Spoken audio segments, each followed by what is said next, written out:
Timnas Indonesia versus Jepang, prediksi susunan pemain dan peluang Kevin Dix tampil.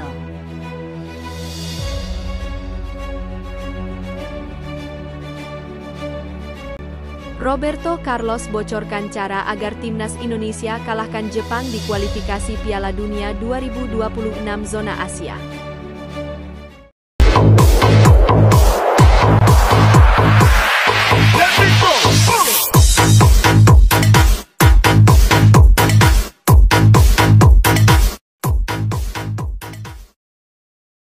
Timnas Indonesia versus Jepang.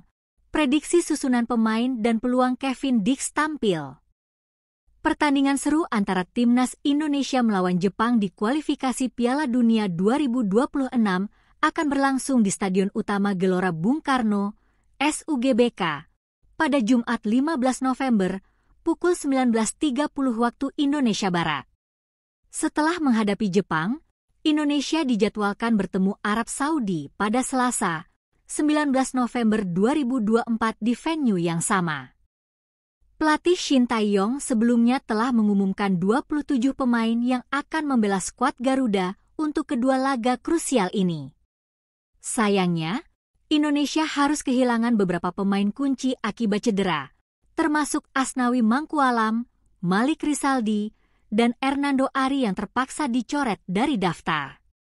Asnawi Mangkualam yang cedera digantikan Yance Sayuri sebagai bek sayap. Di sisi lain, Hernando Ari yang absen, posisinya akan diisi oleh Muhammad Riyandi. Begitu juga dengan Malik Rizaldi, posisinya akan diisi Yakob Sayuri. Pemain keturunan Indonesia, Kevin Dix, juga diprediksi belum bisa tampil melawan Jepang.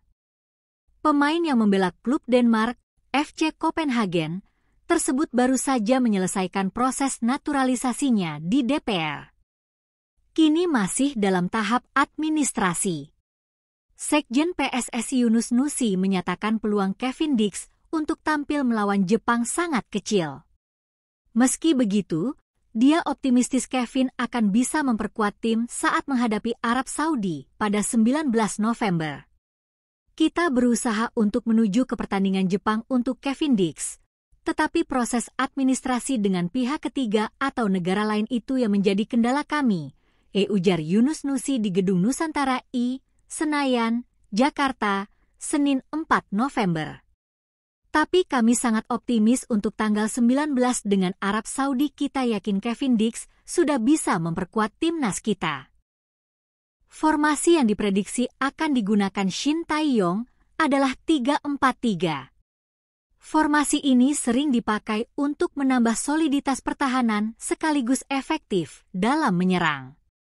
Formasi ini memungkinkan perubahan ke formasi bertahan 4-3-1 yang lebih defensif ketika melawan tim kuat seperti Jepang.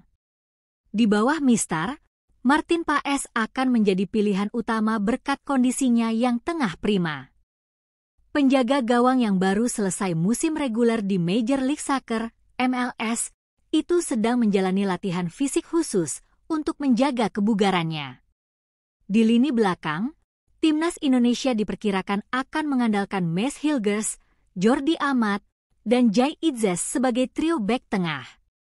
Ketiga pemain ini pernah diturunkan bersama saat Indonesia menghadapi Bahrain di laga ketiga Grup C kualifikasi Piala Dunia 2026.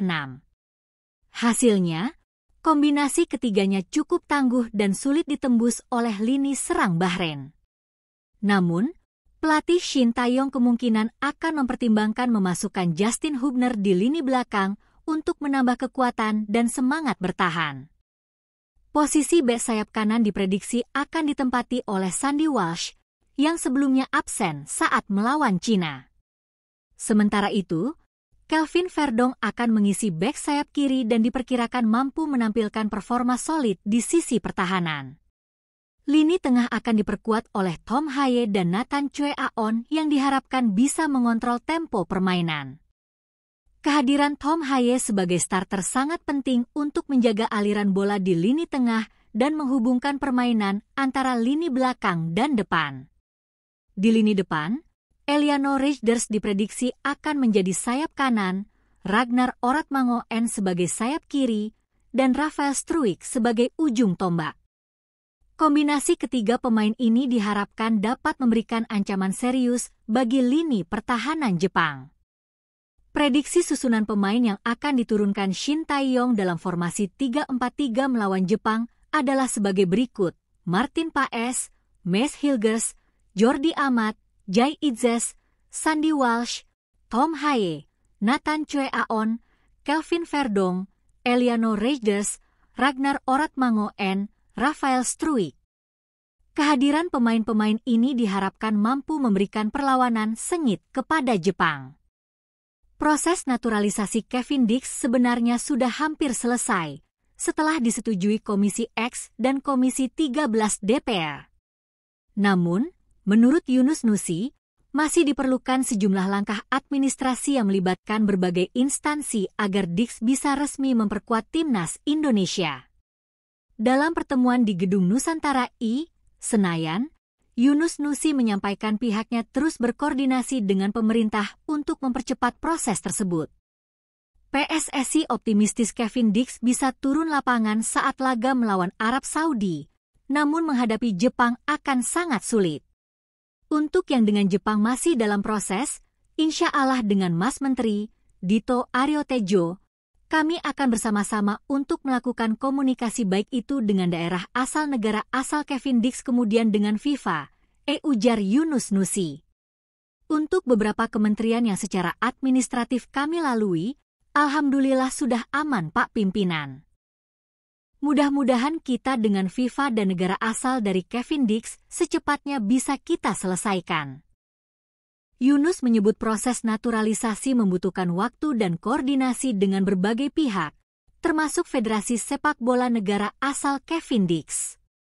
Meski demikian, PSSI dan Menteri Pemuda dan Olahraga, Dito Aryo Tejo, berusaha sebaik mungkin agar proses ini bisa diselesaikan tepat waktu. Pemain berusia 28 tahun itu diharapkan segera dapat memperkuat timnas Indonesia dengan membawa pengalaman dari Liga Top Eropa. Jika Dix berhasil memperkuat tim dalam laga berikutnya, kehadirannya akan menjadi tambahan penting bagi skuad Garuda. Melawan Jepang dan Arab Saudi di SUGBK menjadi ujian besar bagi timnas Indonesia dalam usaha mereka menuju Piala Dunia 2026. Skuad asuhan Shin Tae-yong harus bermain dengan kekuatan penuh dan strategi yang matang agar mampu memberikan hasil terbaik di depan pendukung sendiri. Dengan potensi absennya Kevin Dix melawan Jepang, formasi dan susunan pemain yang dipersiapkan Shin Tae-yong akan menjadi kunci untuk menghadapi kekuatan tim negeri Sakura. Kehadiran pemain-pemain naturalisasi lainnya di lini belakang diharapkan bisa membawa soliditas dan ketenangan untuk meladeni tekanan dari tim tamu. Apapun hasil dari laga ini, pengalaman berharga melawan Jepang dan Arab Saudi di kualifikasi akan menjadi batu loncatan penting bagi timnas Indonesia. Para pemain akan diuji menghadapi lawan-lawan kelas atas Asia yang bisa membentuk mental dan kemampuan mereka untuk menghadapi kompetisi lebih tinggi di masa depan. Jika Kevin Dix sudah bisa bermain melawan Arab Saudi, timnas Indonesia akan memiliki tambahan kekuatan yang signifikan di sektor pertahanan. Pengalaman dan kualitas Dix yang bermain di level Eropa akan sangat bermanfaat bagi tim nasional dalam memperkuat lini belakang mereka. PSSI bersama dengan berbagai pihak akan terus mendukung proses ini dan berharap naturalisasi Kevin Dix bisa segera rampung sebelum pertandingan kontra Arab Saudi. Dengan perjuangan para pemain di lapangan dan dukungan penuh dari seluruh masyarakat Indonesia, timnas Indonesia diharapkan mampu memberikan penampilan terbaik mereka di kualifikasi Piala Dunia 2026 ini. Roberto Carlos bocorkan cara agar timnas Indonesia kalahkan Jepang di kualifikasi Piala Dunia 2026 zona Asia. Pesepak bola legenda asal Brasil, Roberto Carlos, membocorkan cara agar timnas Indonesia mengalahkan Jepang di matchday kelima Grup C kualifikasi Piala Dunia 2026 zona Asia yang dilangsungkan di Stadion Utama Gelora Bung Karno, SUGBK, Jumat 15 November 2024 malam waktu Indonesia Barat. Pemilik tendangan kaki keras ini memberikan pesan tersirat kepada skuad Shin Taeyong lewat video salah satu iklan minuman bersoda 22 tahun lalu.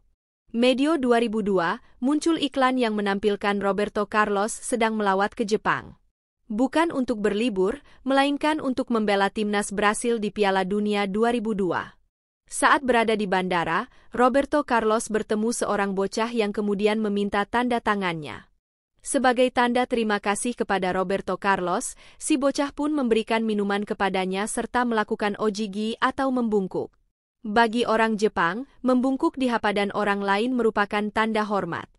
Awalnya, Roberto Carlos agak bingung dengan apa yang dilakukan bocah Jepang tersebut. Namun, setelah mencari tahu, Roberto Carlos baru paham ojigi merupakan tradisi yang biasa dijalankan orang Jepang. Karena itu, ketika melakoni pertandingan menghadapi Jepang di pertandingan sepak bola, Roberto Carlos mencoba melakukan ojigi. Ketika hendak melakukan tendangan bebas, Roberto Carlos melakukan ojigi di hadapan para pagar betis yang berasal dari Jepang. Sontak, para pagar betis melakukan penghormatan balik alias juga melakukan ojigi kepada Roberto Carlos. Saat para pagar betis itu membungkuk, Roberto Carlos melepaskan tendangan yang meluncur mulus ke gawang Jepang. Apakah cara ini bisa diterapkan timnas Indonesia saat menjamu Jepang di SUGBK? Satu yang pasti, timnas Indonesia pantang kalah saat bersua Jepang. Skuad Garuda membutuhkan tambahan poin demi menjaga peluang lolos ke Piala Dunia 2026. Hingga matchday keempat Grup C kualifikasi Piala Dunia 2026 zona Asia, timnas Indonesia duduk di posisi 2 dengan 3 angka. Timnas Indonesia hanya terpaut 2 poin dari Australia di posisi 2, atau batas akhir tim yang lolos otomatis ke Piala Dunia 2026.